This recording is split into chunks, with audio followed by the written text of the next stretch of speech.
বারবার বউ সেজে ফিরে আসছে অপু বিশ্বাস। আর ঠিক অপু বিশ্বাস যতবার বলছে যে হ্যাঁ আমি প্রতিবার বউয়ের সাজেই ফিরবো, অন্য দিক থেকে বুবলি বলছে শালা তুই যতবার বউ হবি আমি ততবারই তোর সতীন হয়ে ফিরবো। ভাই রে ভাই, এই গ্যাঞ্জামটা মেটাবে কে? ঘটনা হচ্ছে উল্টো। এই ঘটনাতে আমরা যাব, তার আগে আপনাদেরকে আমি বলি অপু বিশ্বাসের এই পিকচারগুলো, এই ফটোগুলো আপনাদের কাছে কেমন লাগছে? আমি তো ভাই পুরাই শেষ। অপু বিশ্বাসের এই রূপের রহস্যটা কি, এবং পাশাপাশি বুবলির দিকে তাকালে বুবলি কোন জায়গায়, অপু বিশ্বাস কোন জায়গায়? দুজনে কিন্তু সন্তানের মা, প্রত্যেকেরই সন্তান আছে একটি করে। ঠিক দুজনের বয়সের অনুপাতও খুব একটা বেশি না, যদিও 36, 35, 37 এরকমই কাছাকাছি লেভেলে। কিন্তু আমার কেন জানি মনে হচ্ছে, কোথাও জানি মনে হচ্ছে অপু বিশ্বাস থাইল্যান্ড থেকে ফিরে এসে তার সৌন্দর্যটা নতুন করে তিনি দর্শকের কাছে প্রেজেন্ট করেছে। অপু বিশ্বাসের পাশাপাশি বুবলি যেন রীতিমতো দিন দিন হেরে যাচ্ছে, ঠিক কোনো কাজের দিক থেকে হোক, সৌন্দর্যের দিক থেকে হোক, কিংবা নিজের ওয়েট কিংবা নিজের জনপ্রিয়তার কাছে। এখন আমি ভিডিওটা বানাচ্ছি, অনেকে এসে গালিগালাজ করবেন, অনেকে এসে আপনাদের মনের মতামত প্রকাশ করবেন, কিন্তু আমি আপনাদেরকে বলি ইদানিং অপু বিশ্বাসকে বেশ বড়ই সুন্দর লাগছে, আগের থেকে সুইট লাগছে, মিষ্টি লাগছে।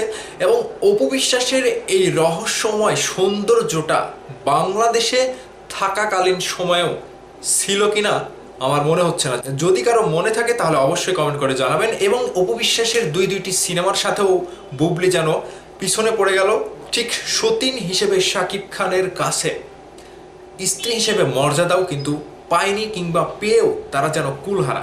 এখন অপু বিশ্বাস যে থাইল্যান্ড থেকে ফিরলো, তার যে ড্রেস আপ নিয়ে কথা উঠেছে, কিংবা শাকিব খানের সাথে ড্রেস আপের মিল নিয়ে কথা উঠেছে, ঠিক এখানে অপু বিশ্বাসের এই সুন্দর সুন্দর কিছু পিকচার সেই সমালোচনাকে কিন্তু ডুবিয়ে দিয়েছে।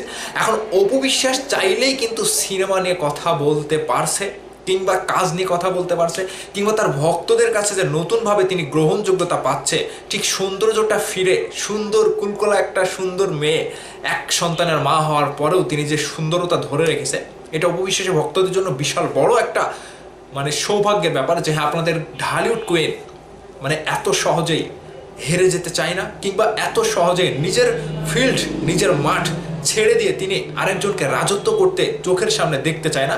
ঠিক এভাবেই যেন অপু বিশ্বাস নিজেকে যুগের সাথে তাল মিলিয়ে আবারও নতুনভাবে সিনেমায় কামব্যাক করছে, এবং পাশাপাশি নিজের কাজের মধ্য দিয়ে তিনি নিজেকে প্রেজেন্ট করছে ঠিক ঢালিউডের কুইন হিসেবে।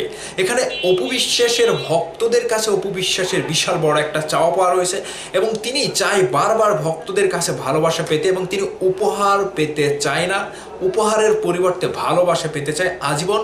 তার প্রমাণ, তার গ্রহণযোগ্যতা, তার আশা সবকিছুই ভক্তদেরকে ঘিরে।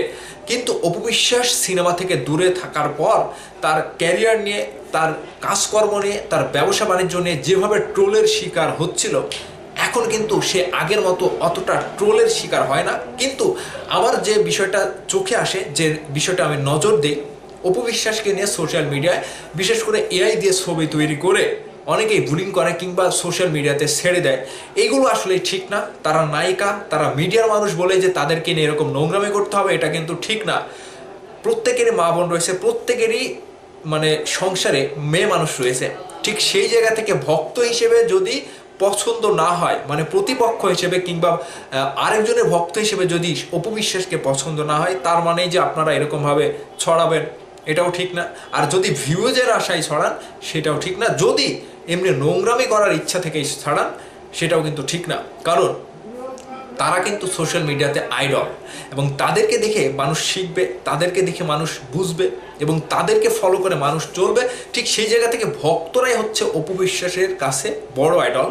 কারণ অপু বিশ্বাসকে দেখে তার ভক্তরা একটু চলাফেরা করে স্টাইলে, কিংবা অপু বিশ্বাসকে দেখে তারা সুন্দরতা কিংবা হাসি খুশি ফুর্তি আমোদ সব কিছুই ফিরে পায়। তো ঢালিউড কুইন অপু বিশ্বাস যেভাবে নিজেকে অভিষেক করেছে শাকিব খানের সাথে, ঠিক অপু বিশ্বাসের সংসার জীবন থেকে বাহিরে এসে তার ব্যক্তিগত জীবন, তার সিনেমার জীবন, সবখানে যেন অপু বিশ্বাসের রমরমা একটা নতুনত্বের ছোঁয়ায় তিনি নিজেকে মেলে ধরতে পারছেন।